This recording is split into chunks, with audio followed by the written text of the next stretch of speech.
So, hello, what's up mga ka-lifestyle? Magandang araw sa ating lahat. Welcome back again sa ating channel, Marky Lifestyle. So, kagabi po, nagbasa-basa ako ng mga comments, ng mga solid subscribers natin. And then, I found out, marami pa rin mga nagtatanong about sa ano yung mga online leading application na utangan ko, magkano lahat, meron pang napadalhan na ba ako ng demand letter, summon letter, warrant of arrest, ano yung mga ginawa ko, na-depress ba ako, yan yung mga tanong na actually, in fact, nagawan ko na ng content dati pa, way back 2024, way back middle of 2024, so if I'm not mistaken. So ayun, so for the sake na may share ko ulit again kung ano-ano yun, isa-isahin ko po sa inyo, para yung ibang hindi nakapanood nung video na yon is magkaroon ulit ng idea, Pero bagong lahat mga ka-lifestyle, once again, if bago ka pa lang sa akin channel, napadaan ka lang, please consider subscribing and then pakihit na rin yung notification bell nang again notify po kayo once again sa mga i-upload po nating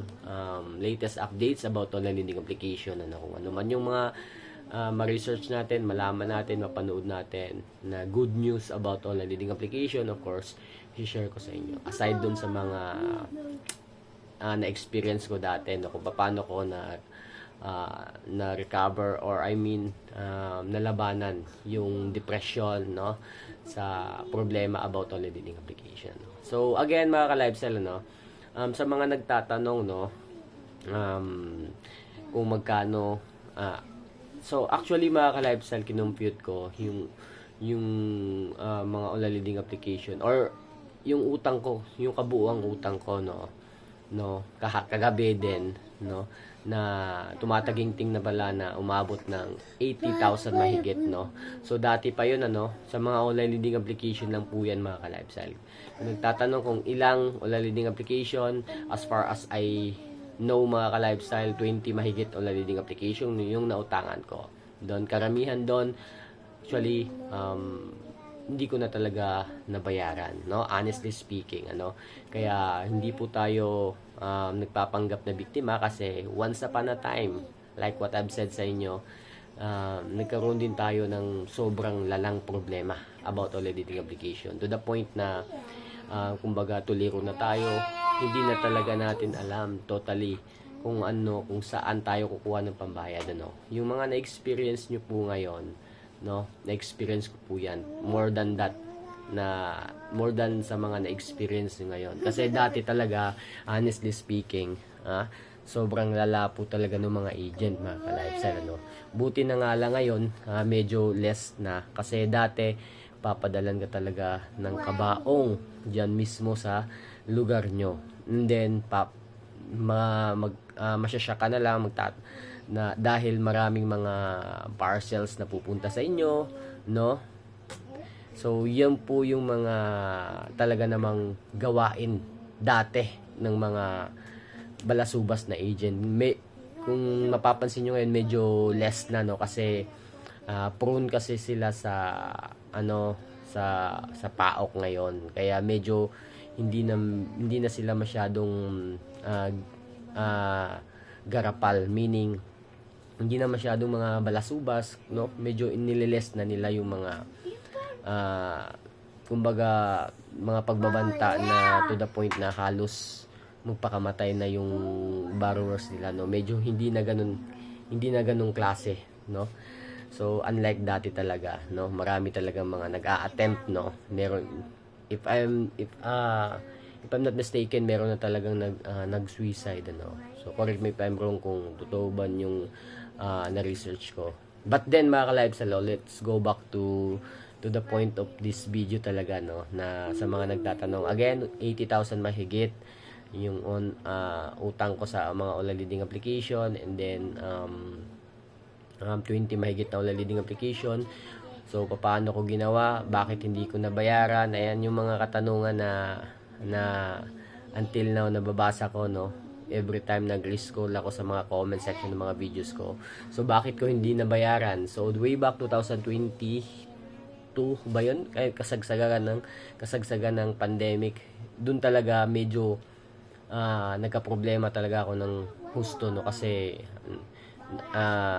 nag-aaral pa ako noon, then working student, then suddenly na-stop yung pinagtatrabahoan ko ng saglit, no, medyo delay yung sahod, kaya medyo hindi rin maganda yung naging negotiation namin that time ng mga agent, no, kung paano ko babayaran ganyan kasi everyday po yung interest nun, then short term lang, 7 days, that's why medyo tagilid talaga that time yung payment ko. Kaya yun, until such time na hindi ko na talaga mahabol yung interest, no, then ayun, nanood ako ng mga ibang content creator na about sa problemang ganyan, ganun. So kahit pa paano nakakuha rin naman ako ng mga ideas, no, na yun, gaya nga ng sabi ko, yung mga online leading application, ano, pwedeng balikan yung pwede nyo balikan anytime if meron na kayong perang pangbayad. So ganun yung ginawa ko dati, no, pero yun na nga,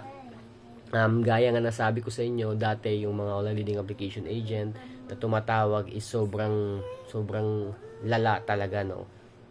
Matatakot ka talaga to the point na idadamay na lahat ng family mo. Kahit ngayon nga, di ba?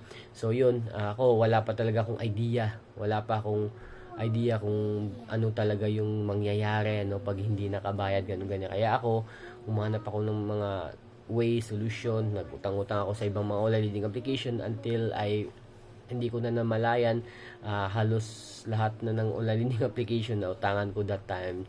Niro-rolling ko lang, utang ako dito sa isang online leading application, ibabayad ko sa isang online leading application, utang na naman ako, babayad ko, ganyan, no. Tapal system yung ginawa ko dati hanggang sa lumobo na yung online leading application na nautangan ko, and then hindi ko na talaga mahabol totally sa dami. Then naguguluhan ako kung ano-ano yung mga online leading application, and then kasi nadidelete ko kasi yung apps minsan kasi yun na nga, yung cellphone ko that time is kumbaga konti lang yung memory, kailangan mag-delete, so dinidelete ko, hindi ko na matandaan yung iba, and then ayun, nagjuju na lang ng hindi ko na namamalayan, kaya ang daming tumatawag, naguguluhan na talaga ako. Kaya during that time, hindi ko na talaga alam yung gagawin, kaya nag-switch SIM card ako. And then ayun, medyo na less talaga yung problema ko. Everyday po, more than ang dami talagang tumatawag, no. Kaya yun, nag-switch SIM card ako. Pero binalik ko lang din kasi yung SIM card na yon maraming mga contacts na mahalaga. Kaya binalik ko lang din. And then mga 3 to 4 months bago ko binalik. Then yun, pagbalik ko, ang daming tad po talaga ng text, then calls. Dinedma ko lang lahat yan kasi naguguluhan na talaga ako kung sino yung uunahin kong babayaran, no? Kung saan ako kukuha, hanggang sa wala na talaga akong pambayad na kinumpute ko lahat yon, sobrang laki na nun.